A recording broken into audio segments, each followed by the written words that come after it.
The Jammu region in northern India is a dangerous location, as it is just 30 kilometers from the neutral zone between India and Pakistan. 18-year-old Rukhsana Kaursar resides here with her family. In 2009, 7 terrorists demanding food and shelter attacked the family, and one of them desired to marry Rukhsana. Her father refused the offer, and the 3 terrorists inside the building physically assaulted him while the other 4 guarded the door outside. Rukhsana was hiding under a bed when she couldn't stomach the abuse any longer. She unleashed her rage using an axe and pierced the terrorist's body with bullets from his AK-47 that she grabbed. Joined by her 19-year-old brother Ijaz and armed with an AK-47, they defended their house for 4 hours until the terrorists escaped. They killed 1 and injured 2 more. Since the incident, the terrorist group has attempted to assassinate her at least twice, failing in their attempts, while she still walks free as a hero. Tru Thi Trinh was a female warrior who rode on an elephant while wearing golden armor and swinging 2 swords. Alive during the 3rd century, she was a Vietnamese warrior who fought against the Wu Kingdom oppressors. Orphaned at a young age, she was raised by her brother as a slave until age 20 when she escaped into the jungle to build an army of 1,000 men and women soldiers. She conquered an area of Vietnam that she claimed as her own, and by age 23, she had emerged victorious from at least 30 Wu Kingdom battles. Saint Joan of Arc was one of the few individuals ever known to have led a whole army of a nation at 17 years old. During the 15th century, Saint Joan of Arc requested a need for soldiers from the Crown Prince of France. She claimed that God sent her a vision to take back France from their English oppressors. King Charles VII obliged her request and sent her on a siege at Orleans, which she led to victory in just 9 days. Her continuous victories did not actually save her, as she was later convicted for heresy and burnt at the stake.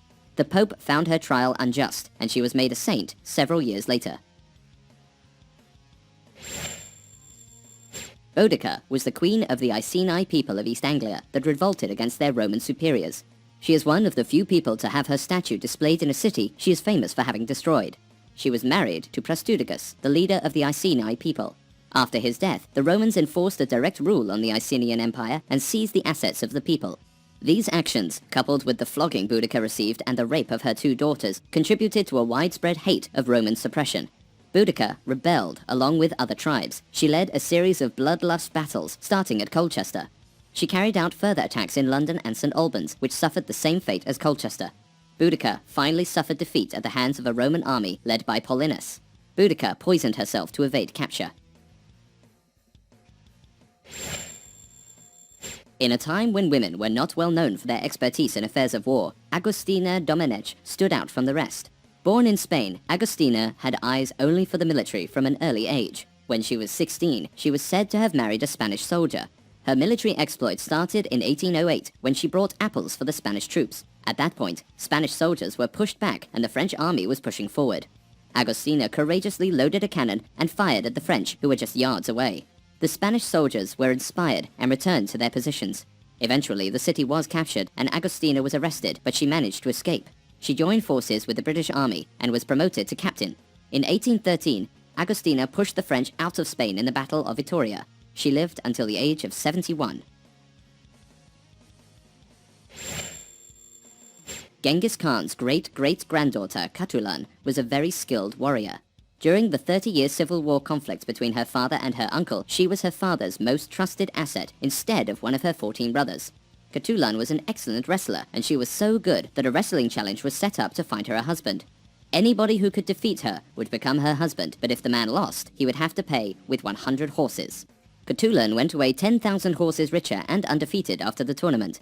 Then, a cockier-than-average suitor challenged her, and he was so confident that he bet 1,000 horses instead of the usual 100. Katulan's parents approached her privately and begged her to lose the match so she could marry this man. Katulan still maintained her undefeated status and added 1,000 horses more to her stables. She died at the age of 46 and is regarded as the last great nomadic princess. Deborah Sampson grew up without a father in a very poor family. When the Revolutionary War broke out, she was keen on becoming a soldier, but girls were not allowed in the army. What followed showed self-dedication to her cause. She practiced how to talk and walk like a man to be able to gain admission to the army. After perfecting her skills to the point that even her mother thought she was a man, she enlisted as Robert Shirtliff, her new male identity.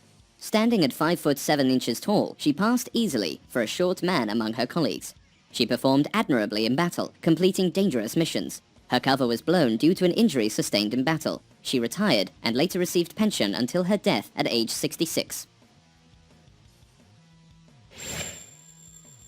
Jane Crawford was diagnosed with an ovarian tumor in 1809, and this was a fatal disease in a period where medical surgery was seen as an evil experimentation.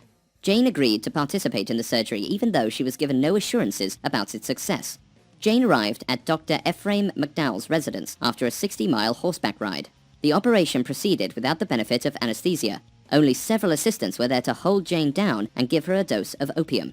The 22-pound tumor was successfully removed, and within a month, Jane returned home. She lived all the way up to 77 years of age. 17-year-old Julianne Coep was the sole survivor of a Peruvian plane crash on Christmas Eve in 1971. The flight had 92 crew members and passengers on board. Julianne fell from a height of about 2 miles into the rainforest, resulting in a concussion, broken collarbone, and a deep cut in her right arm. She wandered through the Amazon forest without food or equipment for more than 10 days until she found a logging camp where she fell down and waited for assistance. Help didn't arrive until the next day, and the wound on her upper right arm became host to maggots. Julianne managed to remove over 20 maggots by pouring gasoline into her wounds. She was then transported on a 7-hour canoe trip to the nearest town. 43-year-old Lydia Angiou was taking a stroll in Quebec while watching her 7-year-old son play on the streets. She noticed her kid's happy expression suddenly turned to fear. This was because a 700-pound polar bear was approaching their path on the street. Fearing for her son's safety, she immediately swung into action, ran toward the bear, and started punching and kicking it. But when she saw the bear's huge size, she cried. Her actions made the bear angry, and standing on its back legs, it retaliated by slapping her face and knocking her to the ground. She persisted with her attacks while on her back, throwing kicks in the air to keep the bear away. A villager with a rifle came to her rescue and fired at the bear. The polar bear went down. Lydia succeeded in saving her child, and the governor of Quebec awarded her with the Medal of Bravery.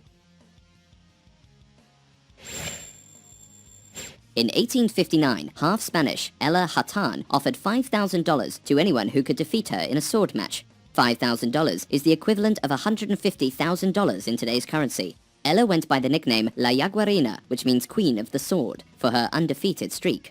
On a certain occasion, her opponent was said to have forfeited the match after Ella hit the opponent so hard that her sword bent in half. Ella was so good that she had to retire when she had nobody to challenge her anymore. Kamla Devi, a 56-year-old Indian woman, killed a leopard with a sickle blade. Kamla, a widow, was carrying water for her crops on a Sunday morning when a leopard attacked her. She battled with the leopard for half an hour until she delivered the final blow with her sickle, at which point the villagers came to her rescue. Even though she sustained severe injuries ranging from fractures on her 2 hands to deep cuts on her head and legs and bite marks all over her body, Kamla's experience was a tremendous act of courage. Grace O'Malley, also known as Granuaile, was born in 1530 in Ireland. She wanted to be a sailor, but her father wouldn't allow it because she was a girl. Therefore, she convinced her father by cutting off her hair and wearing men's clothing. Grace was later let on the ship, which led to Grace saving her father's life. She spotted a man sneaking off to kill him, and Grace jumped on the sneaky man's back while screaming. Over the years, Grace became a sea pirate and attacked Spanish, English, and Turkish fleets, allowing her to gain more ships, islands, and castles on the coast of Ireland. Throughout her 70 years of life, Grace was an excellent leader, preserving the Gaelic ways of life despite the invasion of Ireland by England and shielding her clan from suffering first-hand from English domination. Maria Oktaya-Breskova was fearless and courageous, which was how she received the title Hero of the Soviet Union. Before Maria became a hero, she was a military wife working as a nurse. Her life changed drastically when the Nazis invaded Russia and her husband was killed. Rather than stay indoors and wallow in grief, she gathered all her savings and bought a tank. She then gave the tank to the Red Army on the condition that she would be allowed to operate the tank. Maria only had eyes for her objective, which was to kill as many Nazis as possible for her revenge. She even had the courage to repair her tank when it broke down on the battlefield at night. On January 17, 1944, Maria went into a 2-month coma because of shrapnel that smashed into her head. She died on March 15, 1944. 19th century China witnessed one of the greatest female pirates ever, Qin Shi. In her peak years, she commanded the Red Flag Fleet, which had over 1,800 ships and 80,000 male and female pirates invulnerable to every attack from major naval powers. She started off as a prostitute who married the captain of the Red Flag Fleet and took over after his death. She later married Chang Pao to gain better control of the Red Flag Fleet. Her piracy operations grew in large numbers, and she became invincible. Due to her success, the Chinese government raised and sent an armada against her, but she defeated them and captured 63 of their ships. The Allied forces of Dutch and British ships could not capture her after 2 years of battle. She was later offered amnesty, which she took advantage of, and she lived the rest of her days as a casino and brothel owner.